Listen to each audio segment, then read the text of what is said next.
নমস্কার বন্ধুরা, welcome to my channel. আজকের রান্না লাউয়ের কোপ্তা কারি। তার জন্য একটা গোটা লাউয়ের খোসা ছাড়িয়ে আমাদেরকে গ্রেটারের সাহায্যে গ্রেট করে নিতে হবে এবং সেই গ্রেট করা লাউকে হাতের সাহায্যে ভালো করে চটকে নিতে হবে। কোনো কিছুই নুন দেওয়ার দরকার নেই, শুধুমাত্র চটকে নিতে হবে। এবং চটকে নেওয়ার পর সেই লাউয়ের থেকে যা জল বেরোবে জলগুলোকে চেপে আলাদা জায়গায় তুলে নিতে হবে।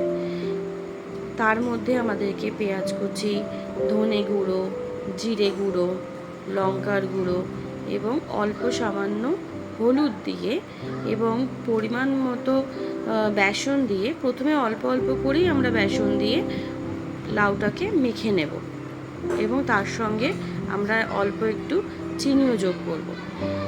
ভালো করে মাখবো।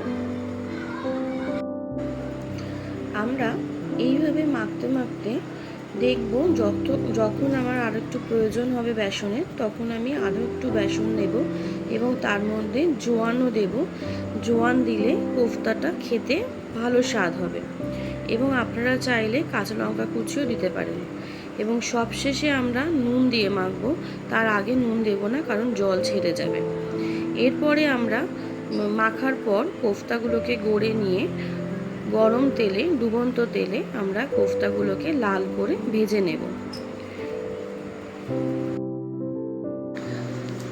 লাল করে ভেজে নিলাম। এরপরে বাকি যা কোফতা আছে সেগুলোকেও সেম প্রসেসে ভেজে নিলাম। এরপরে আমরা বানাবো কারি। কারির জন্য আমাদেরকে তেলে যা তেল ছিল সেখান থেকে তেল খানিকটা তুলে নেওয়া হলো। ওই তেলে গোটা জিরে, গোটা গরম মশলা, তার মধ্যে লবঙ্গ, এলাচ, দারচিনি এবং কাঁচা লঙ্কা দিয়েছি আমি। আপনারা চাইলে শুকনো লঙ্কাও দিতে পারেন ফোড়নে। ফোড়ন থেকে ভালো একটা গন্ধ আসা যখন শুরু হবে, তখনই পেঁয়াজ বাটা, আদা বাটা এবং কাঁচা লঙ্কা, রসুন বাটা দিয়ে ভালো করে মশলাটাকে ভাজতে হবে। এবং আলাদা একটা জায়গায় ধনে গুঁড়ো, জিরে গুঁড়ো, লঙ্কা গুঁড়ো এবং হলুদ গুঁড়ো জল দিয়ে গুলে নিতে হবে। এবং সেই পেঁয়াজটা যখন ভাজা ভাজা হয়ে আসবে, তখন তার মধ্যে ওই গোলা মশলাটা দিয়ে দিতে হবে, দিয়েও ভালো করে কষতে হবে। এবং তারপরে আমরা টমেটো গ্রেট করা দেব, দিয়ে এমনভাবে ভালো করে কষতে থাকবো যাতে মশলা থেকে তেল ছেড়ে আসে। এবং সেই মশলাটা কষার জন্য আমাদেরকে অল্প অল্প করে জল দিয়ে কষতে হবে, যাতে মশলা থেকে আমাদের তেল উঠে আসে। এবং মশলাটা ভালো কষার জন্য আমাদেরকে একটু নুনও দিতে হবে, স্বাদ অনুযায়ী নুন দিতে হবে। মশলাটা ভালো করে কষা হয়ে যাওয়ার পর আমরা যতটা পরিমাণ গ্রেভি রাখবো সেই পরিমাণ আমরা জল অ্যাড করব এবং গ্রেভিটাকে ফুটতে দিতে হবে। চাপা দিয়ে গ্রেভিটাকে ফুটতে দিতে হবে।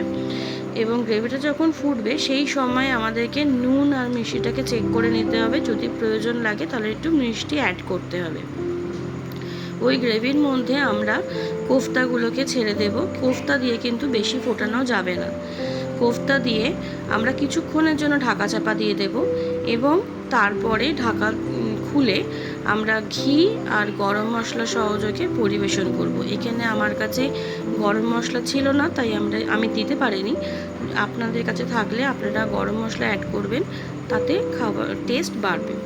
রেডি হয়ে গেল আমাদের লাউয়ের কোফতা কারি।